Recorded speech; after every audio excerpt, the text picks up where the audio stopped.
From New York City, Sir Arthur Conan Doyle's immortal character, the world's most famous detective, Sherlock Holmes, starring John Stanley.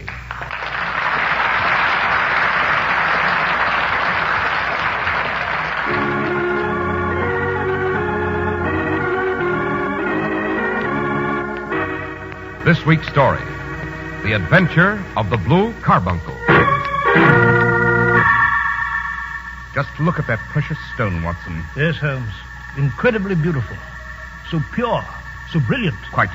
But behind the beauty there is evil, Watson. This carbuncle was found in southern China, and... Why do they call this stone a carbuncle, Holmes? Isn't a carbuncle ruby red? Indeed it is.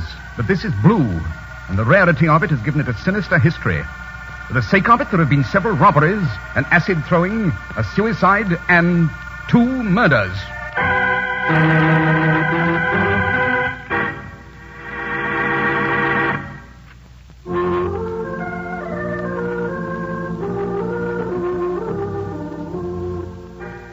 Well, Dr. Watson, since we're all in a holiday mood, I'd guess that you've deliberately selected the adventure of the Blue Carbuncle for this Christmas season.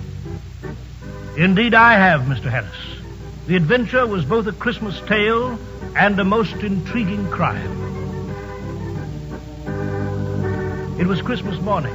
It was a glorious London Christmas. We'd had a thick blanket of snow on the streets, and it glistened in the flickering gaslight. Now and then a sleigh would dash by, the horses prancing along as though they shared the festive mood, shaking their heads, it seemed, deliberately to jingle the bells on the harness. Stout gentlemen, their cheeks as red as could be, a broad grin on their faces, held the reins tightly in their mittens, carefully piloting their cargoes of gaily wrapped packages. At the corner of Goode Street on Tottenham Court Road, a tall man with a pointed beard, rather impoverished looking, was trudging along. He carried a white goose slung over his shoulder. As he reached the corner, a group of young rowdies began to tease him. Yo, where you going, Governor? How'd you bet a few pennies for Christmas, eh, Governor? I'd gladly give you a few coins, but I really can't spare them. How about that goose you're carrying, eh? Blimey, His Majesty must have plenty of spare change to bought a goose like that. No, please. This goose is all I can bring home to my family for Christmas. I bet you I can knock his head off with a snowball. No, even though please. he is so tall, even though his eye is a church steeple. Come on, Governor, I'll bought a few No, pennies. let go of my coat. Hey, watch his hat now. Here goes my snowball. Yeah. Oh, my hat. Oh, good boy, you've knocked it off. Why, you ragamuffin. If you won't behave, I'll take this walking stick of mine and Get have away, at boys. you. He's swinging There and you- swinging now. Oh, he missed. I'll catch you, Up you with little- the- I will. Boys up to?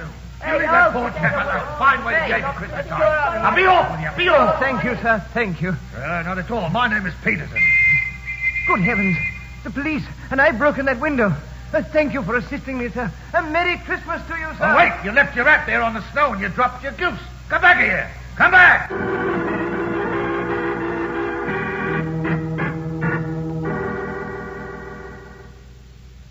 And so, my dear Watson, Peterson was left the victor in the Battle of Tottenham Court Road, with the stranger's battered hat and his Christmas goose. What did he do with the spoils, Holmes? He brought them here to Baker Street, knowing that even the smallest problems are of interest to me. Why didn't he return the hat and the bird to the chap who owned them? My dear fellow, there lies the problem. Peterson does not know the identity of the tall, thin gentleman who vanished into the dark. There wasn't a single clue to the gentleman's identity. By now, Watson, you must have realized that there is never a lack of clues. There's only a lack of the intelligence necessary to find them. Well, the rightful owner of the bird must be found immediately, Holmes. The poor devil's lost his Christmas dinner. Christmas poppycock. What clues did you find? A small card was tied to the bird's left leg. The card read, "For Mrs. Henry Baker." Upon the lining of the hat, which I have here in my hand, you'll notice the initials HB. But as there are some thousands of Bakers, it's not easy to restore lost property to any one of them. And where is the Christmas goose? By now, I should say it's fulfilling the ultimate destiny of every plump goose. We were afraid lest it spoil, therefore it's roasting at this moment in front of Peterson's fire. Is there any hope at all of finding this Henry Baker? Returning his hat? There's a great deal of hope of finding him. Oh, I'm sorry to burst in about you like this, Mr. Holmes, but the goose, the Christmas goose, sir. I trust the news of the goose justifies the melodrama of your entrance, Peterson. Oh, Mr. Holmes, What of the goose? Has it returned to life and flapped off through your kitchen window? Look, Mr. Holmes, my wife found this in its crop. Is that a diamond? Well, yes, Dr. Watson, it must be. It cuts into glass as though it were putty. When you opened the goose, you found this precious stone inside of it? This is more than a precious stone, Watson. This is the precious stone. This is the Countess of Morcar's blue carbuncle. Is it really, Holmes? Precisely. I ought to know its size and shape, seeing that I've read the advertisement about it in the Times every day. This blue carbuncle is unique. The reward of £1,000 for its return is certainly not a 20th part of its market price. Reward of £1,000? Yes. You mind if I sit down? Well, didn't I read in the newspaper that it was lost at the Hotel Cosmopolitan, Holmes? You did, Watson. On December the 22nd, John Horner, a plumber, was accused of having stolen it from the Countess's apartment. The evidence against him was very strong. £1,000? James Ryder, the head attendant at the hotel, accused Horner. He said he'd shown Horner to the Countess's dressing room so that Horner might repair a grate that was loose. Yes, I remember that now. Ryder left Horner alone in the room. When Ryder came back, Horner was gone. The bureau had been forced open, and the box where the jewel was kept lay empty. Yes, I see. There was a maid involved, too, a Catherine Cusack. She rushed into the room when she heard Ryder shouting about the robbery and found the situation exactly as he described it in court. Yes, Holmes, but if this Horner stole the jewel, how did it get into the bird? And what has Henry Baker to do with all this? Mr. Baker, Watson, should provide a satisfactory explanation to that mystery. We shall determine his innocence or guilt by a simple test the moment we produce him. How shall we do that, Holmes? Well, I had nothing to do with the robbery, you understand. I just One found them... moment, Peterson. We shall place an advertisement in the evening papers, Watson. That would be the simplest method. Would you give me a pencil and that slip of paper? Oh, yes, of course, Holmes. Here you are. Found at the corner of Goodge Street a goose and a black felt hat. Mr. Henry Baker can have the same by applying at 6:30 this evening at 221B Baker Street. Will he see it in the papers? Oh, undoubtedly, Watson. He's a poor man. The loss was a heavy one. Peterson, would you have this put in the evening papers? Very well, Mr. Holmes. And in the stone? I shall return the stone to the Countess immediately. And, Peterson, would you buy a goose on your way back and leave it with me? We must have one to give to this gentleman in place of the one which your family is, now devouring. Well, certainly, Mr. Holmes. Well, good afternoon, gentlemen. £1,000 reward. Oh, great Lord of mercy, what a wonderful Christmas this is. I'll be £1,000 richer. God rest ye merry gentlemen. Let nothing you dismay. Hey. Now, just look at this precious stone, Watson. Oh, yes, Holmes. Incredibly beautiful. So pure. So brilliant. Quite. But behind the beauty, there's evil, Watson. This carbuncle was found in the banks of the Amoy River in southern China. Why do they call this stone a carbuncle, Holmes? Isn't a carbuncle ruby red? Indeed it is, but this is a blue carbuncle, and the rarity of it has given it a sinister history. There have been several robberies, an acid throwing, a suicide, and 2 murders, just for the sake of this 40-grain weight of crystallized charcoal. You see, Watson, in a great jewel such as this, every facet may stand for a bloody deed.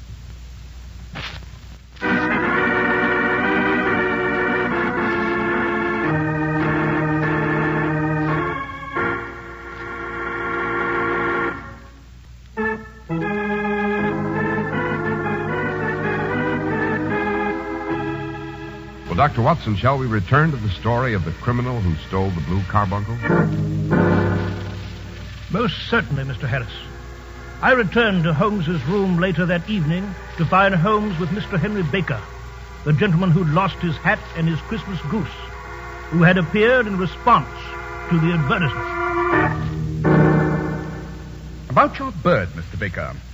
We were compelled to eat it. You've eaten my bird? Yes, it would have been of no use to anyone had we not done so. I presume this other goose upon the sideboard will answer your purpose equally well. Yes, I believe it will. We still have the feathers, the legs, the crop, and so on of your original bird. If you wish to have them, would they be of use to you, Mr. Baker? No, none whatsoever. You seem hesitant, sir, doubtful. I'm just moved by your kindness, gentlemen. You might well have kept the bird and done nothing, but in the tradition of the Christmas spirit, you have provided me with a joyful surprise. Mr. Baker, would you tell me where you got the original bird? I'm somewhat of a fowl fancier, and I've seldom seen a better grown goose. Certainly, Mr. Holmes. There are a few of us who frequent the Alpha Inn. Near the museum? Yes. This year, our host, Wendell by name, instituted a goose club, by which, on consideration of a few pennies every week, we were each to receive a bird at Christmas. My pennies were paid, and, well, the rest is familiar to you. Now, if you'll pardon me, my hat. Oh, yes. Here it is. Thank you. I must dash home to share this wonderful bird with my family. You have the humble gratitude, gentlemen, of a poor soul whose Christmas you have brightened. A small enough gift, sir, for the greatness of the day. Merry Christmas, Mr. Baker. And a glorious holiday to you, Dr. Watson. Mr. Holmes. Good evening, Mr. Baker. He's quite innocent, eh, Holmes? Quite. Really, Holmes, you have not extended greetings to one person, you know. That the Christmas spirit cannot reach the lofty, ice-bound heights where you keep yourself. At the moment, Watson, a Mr. Horner stands at the assizes charged with the robbery of the Countess of Morcar's blue carbuncle. Mr. Horner may serve a long sentence in prison undeservedly, and the actual culprit will still be at large. Who placed the priceless stone in the crop of the bird? We must answer that damning question, Watson. We've no time for sentimental rubbish. Quickly, to the Alpha Inn.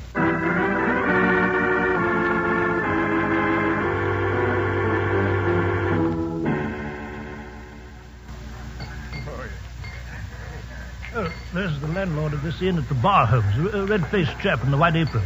Name's Wendell. Mr. Wendell. Well, what'll it be? 2 glasses of beer, please. 2 glasses of beer it is. Your beer should be excellent, if it's as good as your geese.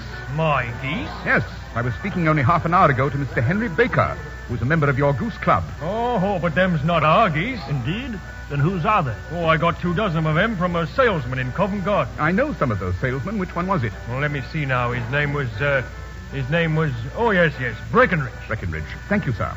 Come, Watson. Yes, right you are. Oh, wait, you haven't drunk up. Your payment, Mr. Wendell. We've more urgent matters at hand. Not even time for a toast to the jolliest holiday of them all? No nonsense. Well, good night, Ebenezer Scrooge. Ill-advised humor is the eternal earmark of third-rate minds. Good night, sir.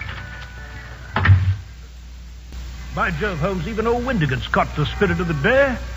I must say, Holmes, for you to regard this beautiful legend of St. Nicholas, and the one day we may all walk this earth with a carefree and childish heart, to regard it as sentimental rubbish, it's inexcusable, Holmes. To my mind, Watson, there's but one inexcusable act, the failure of the human mind to solve a problem, especially a problem in crime.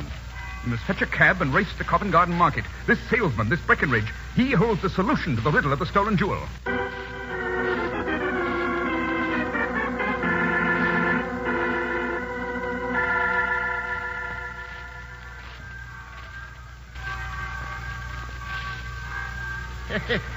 Go and hurry, Bill, my lad. Help me put up these shutters. Right down, Mr. Breckenridge.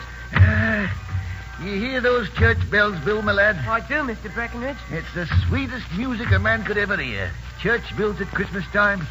You know what the bells are saying? What, Mr. Breckenridge? They're saying, you no business in the stall working this night. You, young Bill, belongs with the other youngsters round the tree. And me, Mr. Breckenridge, I should be standing at the punch bowl with me good wife and me dear friend. So, up for the shutters, Bill, my lad. Good evening, Mr. Breckenridge. I am that, and a very happy evening it is, too, sir. An holiday evening. Yes, so it is. By George... Quiet, Watson. Sold out of geese, I see. I could let you have 500 tomorrow morning. Tomorrow morning will not do. Surely you may find just one more. I was recommended to you. By who? We were recommended by the landlord of the Alpha Inn. Oh, yes, I sent him a couple of dozen. Fine birds they were, too. Where did you get them? That then, mister, what are you driving at? Let's have it straight now. It's straight enough. Well, we should like to know who sold you the geese which you supplied to the Alpha Inn. I shan't tell you. It's a matter of no importance, but I don't understand why you should be so disturbed over such a trifle. Trifle, is it? You'd be angry if we were as pestered as I am. When I pay good money for a good article, that should be the end of the business. But it's where are the geese? And who did you sell the geese to? And what do you take for the geese? Never in all my years at this stall have I heard such a fuss. Well, I have no connection with any other people who've been making inquiries. But I'm always ready to back my opinion on a matter of fowls. Meaning just what? Meaning that I have a fiver on it that the bird I ate is country bred. Why do you say that, Holmes? You've lost your fiver. It's town bred. Nothing of the kind. I say it is. And I don't believe it. You think you know more about fowls than I, who've handled them ever since I was a nipper? I'll have a sovereign on it with you, just to teach you not to be obstinate. Bring me the books, young Bill. Oh, I've fetched him. They're up on this shelf. Here's the big ledger. Fine, lad, fine. Now then, Mr. Cockskewer, if you step over here to the lamp Very well. and lick at me thumb, and I'll find the page. I need them spectacles. Here we are. Look at that third name. Just read it out to me. Mrs. Oakshott, 117 Brixton Road, egg and poultry supplier. Read the last entry. December the 22nd, 24 geese at 7 shillings and sixpence. Quite so. And what's it say underneath? Sold to Mr. Windigate of the Alpha at 12 shillings. What are you going to say now? You owe him a sovereign, Holmes. And it is. You won, Mr. Breckenridge. You won. So I did, Bill Millette, and you may have the sovereign seated at Christmas time. Oh, thank you, sir. Come, Watson, the air about this store becomes sickeningly sweet. I'm with you, Holmes. Well, evening, Mr. Breckenridge. And a Merry Christmas. A Merry Christmas to you, sir. Walk down the street a bit, you may, Watson. We must confer privately about our next step. I should say it's Brixton Road, Holmes. This Mrs. Oakshott who raises the geese must know how the blue carbuncle came to be in the bird's crop. Undoubtedly. Now that I've duped Breckenridge by means of that wager into telling me the woman's name. It's the salesman, Breckenridge. Who's the little fellow he's arguing with? He wasn't at the stall before. If you come pestering me with all your silly talk, I'll send the dog at you. Come on, Mr. Breckenridge. You bring Mrs. Oakshott here, and I'll answer her. But what have you got to do with it? Did I buy the geese off you? No, but one of them is mine all the same. Well, then ask Mrs. Oakshott for it. This may save us a visit to Brixton Road, Watson. Come, we'll see what's to be made of this fellow. I've had enough of this. Get out! He's chased the stranger away from his stall. Here he comes. We must stop him, Watson. One moment. Stop where you are. Who are you? What do you want? You'll excuse me, sir. I could not help overhearing your conversation with Mr. Breckenridge. I believe I may be of assistance. But who are you? How could you know anything about it? My name is Sherlock Holmes. It's my business to know what other people don't know. And I'm Dr. John Watson.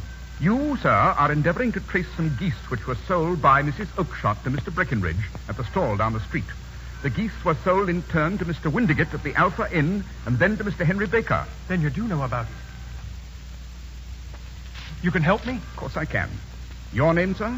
My name is John Robinson. No, the real name. It's always awkward doing business with an alias. Well, my real name is James Ryder. Precisely so. You are head attendant at the Hotel Cosmopolitan, where the Countess's precious jewelry disappeared. Please, Mr. Holmes. I suggest we discuss this case at my residence on Baker Street.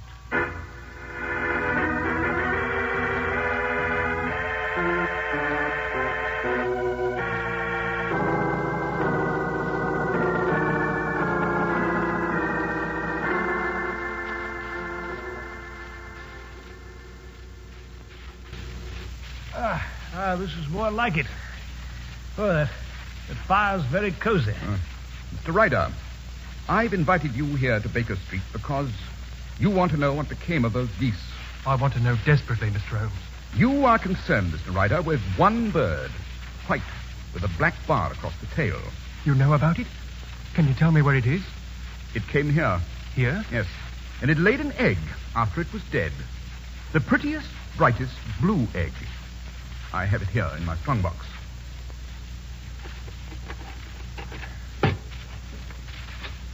There it is. The Countess of Morcar's blue carbuncle. Oh, I'd like to explain. Grab him, Watson. He seems faint. I'll help him into this chair. There we are. Not a very sturdy or convincing criminal, are you, Mr. Ryder?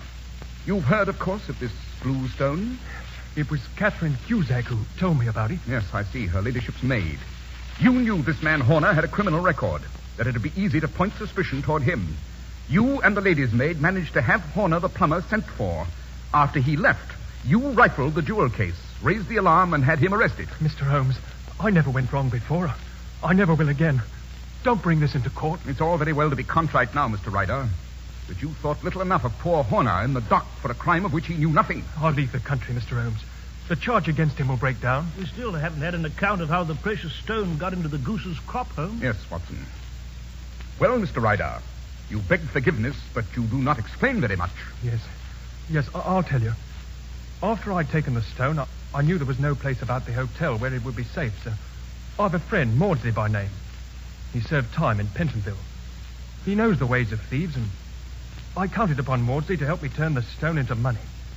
I ran to my sister's house, Mrs. Oakshott on Brixton Road. Yes, I presume that while you're there, it occurred to you to hide the priceless gem in the crop of one of her geese, which were probably waddling in her backyard when you arrived. Just so, Mr. Holmes. She promised to give me one of the birds for the holidays, and I selected one. White, with a barred tail. I forced the jewel down its throat. Then my sister came out of the house. She told me to select a goose. Well, there was great numbers of them in the yard, and I pointed to what I thought was the proper bird. White, with a barred tail. I carried the goose to Maudsley. And when you opened its crop, you suddenly realized there was more than one goose that was white with a barred tail. I was frantic, Mr. Holmes. I discovered the goose had been sold to Breckenridge at Covent Garden. I ran to his stall. That's where you found me. Now I'm a branded thief. Oh, miserable creature, Holmes. Oh, I yielded to a moment's temptation. Don't turn me into Scotland Yard. I'll do whatever you ask. I'll make amends somehow. You know, Holmes, if Ryder here doesn't appear in court, the case against Horner will collapse. That's fair enough, isn't it, Holmes? Send Ryder to jail now, and you may make him a jailbird for life. You may be commuting a felony, but you'll save this man's soul. Must you turn him over to the yard? Well, Holmes? What do you say, Mr. Holmes? What do you say? Get out, Mr. Ryder. What? No more words. Get out. Oh, God bless you, sir. God bless you. You've astonished me, Holmes. Well, Watson, this is the season of forgiveness, isn't it? Yes, of course it is, but, you know, I thought you'd quite forgotten that, Holmes. I thought you'd no use at all for Christmas. I thought landlord Windigate was quite right in calling you Ebenezer Scrooge. Even old Scrooge had a change of heart, didn't he? Yes, so he did, Holmes, so he did. Well, shall we drink to it? Shall we drink to John Ryder, landlord Windigate, Breckenridge the shopkeeper, and little Bill? To them, and with all my heart, to you, Holmes. Merry Christmas. I join you in the toast, my dear Watson. A very Merry Christmas indeed.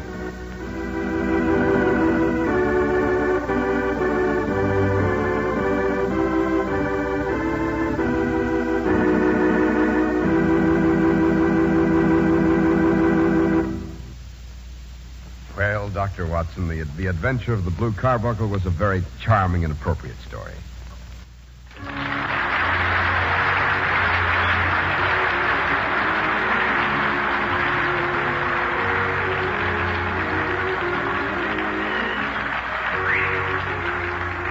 The world's most famous detective, Sherlock Holmes.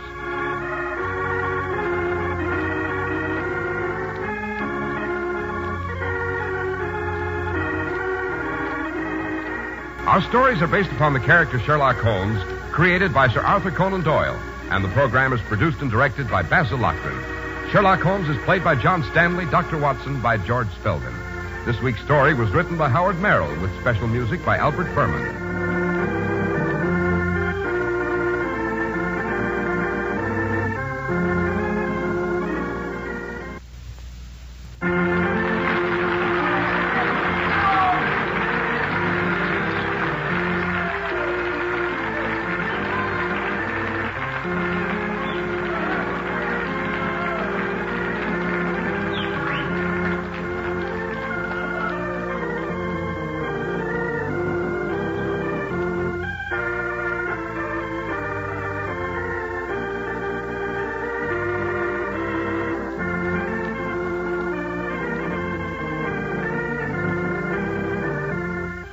This is Cy Harris speaking, wishing all of you a Happy New Year.